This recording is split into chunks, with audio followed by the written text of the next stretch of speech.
you are going on to the forbidden website. Okay, you connect with some website that the government forbidden. Right away, the internet police will come up to you. And so they know which website you're on. Oh yeah, they have a free software. If you don't put a software in on your computer, you violate the law. You go to the jail. Okay, and all these people, if you go to the website, they have a card, just like a credit card. Okay, you have to slide the card, and then you can get on the internet. So when you got the internet, they know that which website you have visited. And so basically they're monitoring everything that people are doing over there. Oh, yeah. And just because, in the last 4 or 5 years, the American company Cisco signed a contract with Chinese security to help the Chinese set up the whole nationwide civilian system. Okay? The system is for imagination ID, the fingerprint ID, the voice ID, the connection between the station to the patrol car to patrol car, the whole nationwide, the computer system is supported by the Cisco. In other words, an American corporation is helping to maintain the tyranny there in communist China.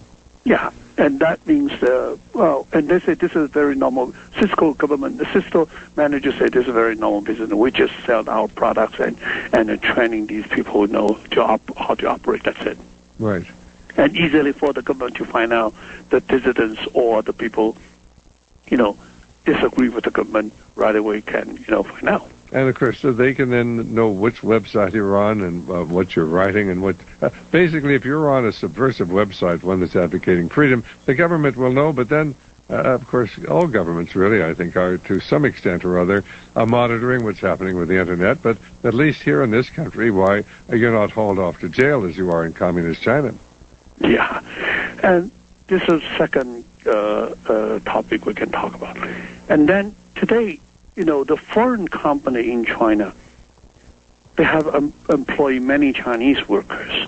But the Chinese workers are not allowed to organize their own unions.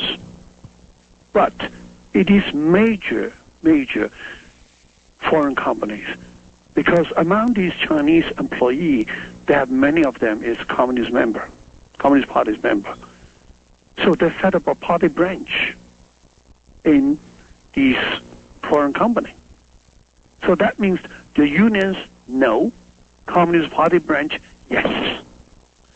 You have to know, this is really as a good place to make an investment, okay? Because if you go there, you make a very good relation with the government. The government maintains the order in your business. You don't worry about the workers. There's no strikes, no problem. Because all the men and women is controlled by one hand. Now, I don't suppose that the American corporations go over there have to worry about workmen's compensation or health insurance or retirement insurance or pensions or environmental impact studies or environmental protection agency regulations or environmental regulations. It sounds to me like it's pretty well all profit from people who are really forced almost to work for very, very little wage. What's the average individual over there get, say, working in a textile factory? Do we have any idea? Yeah, let me give you an example. Okay, China have a policy, so-called population control, birth control policy. Okay, without a permit, you cannot give a birth. Right. And the family only allowed to have one child. Okay, if you have a second pregnancy, this is illegal in China. Violate the law. Illegal pregnancy, illegal birth. What about if you remember the Communist Party? Did some of them get 2 children? No, they were got fired and punished. All right. Now here's the problem: if a female worker working for Eastman Kodak or Motorola, okay, in the factory in China, but you have to know, for example, Eastman Kodak. It is a well-known United States. One of the reasons is they have very good welfare policy for the employee. And American female workers working for Eastman Kodak, they can give a birth, and second birth, and third birth, and all the time enjoy the welfare insurance. But Chinese workers, female workers working for Eastern Kodak China, no, forget it. If you're going to have a second pregnancy, you'll be fired because you violate the Chinese law. And our government, our Eastern Kodak managed to turn a blind eye on it. Just let the Chinese do everything they want to do. And of course, the employee, though, it's much cheaper to employ somebody over in China than here in the United States. Of course, that's a major reason because there's a very low cost, and it is true there's cheap labor everywhere, but the cheap labor in China is maintained and managed by the government. It's different from the cheap labor from Indonesia or from India or the other African country. In other words, in those other countries, you might have the opportunity to ask for higher wages or to strike or, to have children if you wanted to, but not in communist China. So here we have a really very, very dependable workforce, and the Chinese are industrious people. They're hardworking, and what do they get? I've heard about $75 a month, something like that. Yeah, it's a very cheap labor over there. Depend on which area. It may be along the coast, maybe a little bit higher. Inside inland, it's very cheap. Right. Now, here's the problem. And then today in the West, including the United States, have a new political concept. They say, put the money in a tyranny country, invest in a tyranny country, help them develop their living condition, help them find a job, help them to develop the ownership systems. That is the best way to promote democracy and human rights. I just very confused, because we boycott South Africa because human rights violation, racism. Okay. Today we still embargo Cuba because Fidel Castro is a dictator. Okay. And during the Cold War, we never want to do any business with the Soviet Union because it's an evil empire. And now they have a new idea. They put money over there. This is the best way to help. Oh, I just were wondering, what is it? Well, maybe, of course, they tell us one thing, but they have another objective and goal in mind. Now, but you have to know one thing, that capitalism doesn't mean democracy.